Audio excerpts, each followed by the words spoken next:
교회를 다니고 교회의 일원이 되고 또 신앙 고백이 있어서 세례를 받은 그리스도인이 이 땅에서 확실한 구원의 징표를 세례를 통하여 얻은 것은 아닙니다. 세례는 그리스도인 되었다. 그리고 교회의 한 구성원이 되었다. 그리고 하나님께서 허락하실 그 구원에 참여하고 우리 하나님의 구원을 바라며 이 땅에서 하나님을 예배하는 자로 살아가기로 결단하였다라는 것을 우리에게 알려줄 뿐입니다. 오늘 사도 바울이 옛날 이스라엘 민족의 역사를 끄집어내면서 우리가 세례받은 것과 유사하게 대비를 하고 있습니다.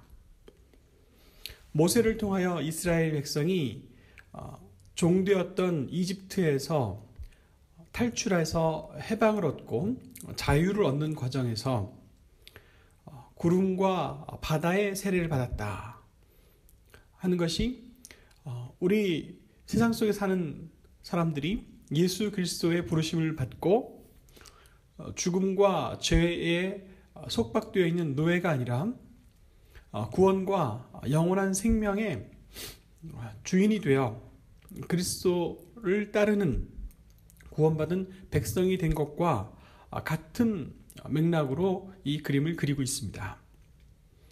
이스라엘 사람들이 바다를 건너고 또 구름 기둥에 가려진 은혜를 입고 날마다 먹을 만나와 또 때때로 주시는 메추라기를 먹으며 살았던 것을 우리 주 예수 그리스도를 믿고 세례를 받고 새로운 삶을 살아가는 과정과 대비해서 말씀을 나누고 있습니다. 4절 말씀에 보면 매일 먹었던 음식 이야기와 함께 그들이 매일 마셨던 물 이야기를 합니다. 그리고 표현이 아주 묘한데요. 그들을 따르는 신령한 반석으로부터 마셨다라는 표현입니다. 이스라엘 사람들이 40년 동안 이 광야에서 생활을 하게 되는데요. 저는 성지순례로 바로 이 이스라엘 사람들이 40년 동안 머물렀던 이 시내 광야를 가보게 되었습니다. 그런데 도무지 상상이 되지 않더라고요. 이 메마른 광야에서 그 수많은 사람들이 40년 동안 살았다는 것이 도저히 믿겨지지가 않습니다. 아마 단 하루 사는 것도 기적과 같은 일이 아닐까 그렇게 생각을 했는데 그 이유는 어디에도 물을 찾아볼 수가 없었기 때문입니다.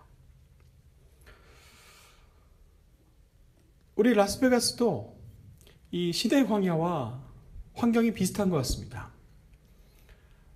메마른 광야가 사방에 펼쳐져 있고 그 어디에서 물 웅덩이를 찾을 길이 없는 이곳에서 옛날에 사람들이 살았다면 과연 어떻게 살 수 있었을까 하는 생각을 하게 되죠. 그런데 이 라스베가스의 광야와 이 시내 광야가 큰 차이가 하나 있습니다. 여기는 굉장히 건조한 곳입니다만 시내 광야는요 습도가 높습니다. 여기는 건식 사우나를 여름에 맛보지만 시내 광야는 습식 사우나를 맛보게 되죠. 참 묘한 것이 낮에는 그렇게 덥고 뜨겁다가도 이 공기 중에 습도가 많이 있어서 이 차가운 밤을 지나서 다시 아침이 되면 묘한 현상이 벌어집니다. 그 공기 중에 있던 물기들이 밤새 차가운 공기의 영향을 받아서 이 바위에 붙어서 아침에 이슬이 맺히고 또 기울어져 있는 이 바위의 골을 따라서 물이 흐른다는 거죠. 그래서 40년 동안 그 많은 사람들이 그 광야에서 살 수가 있었습니다. 매일 주시는 만나가 있고요. 또 매일 마실 수 있는 적은 양의 물이 있었습니다. 그리고 부족한 것은요, 그들이 기르는 양과 또 염소와 이런 짐승들이 바위 위에 있는 물기를 핥아먹어서 그들이 연명할 수가 있고, 그리고 이 백성들은 그들의 젖으로부터 이 음료를 항상 마실 수가 있었습니다. 그러니 하루하루 우리가 살아간다는 것은 매일 공급해 주시는 이 생명의 근원인 이 양식들이 없이는 불가능한 일이었겠죠. 바울은 바로 그 당시에 생명을 얻었던 것과 예수 그리스도를 통하여 우리가 영생을 얻는 것을 대비하고 있습니다.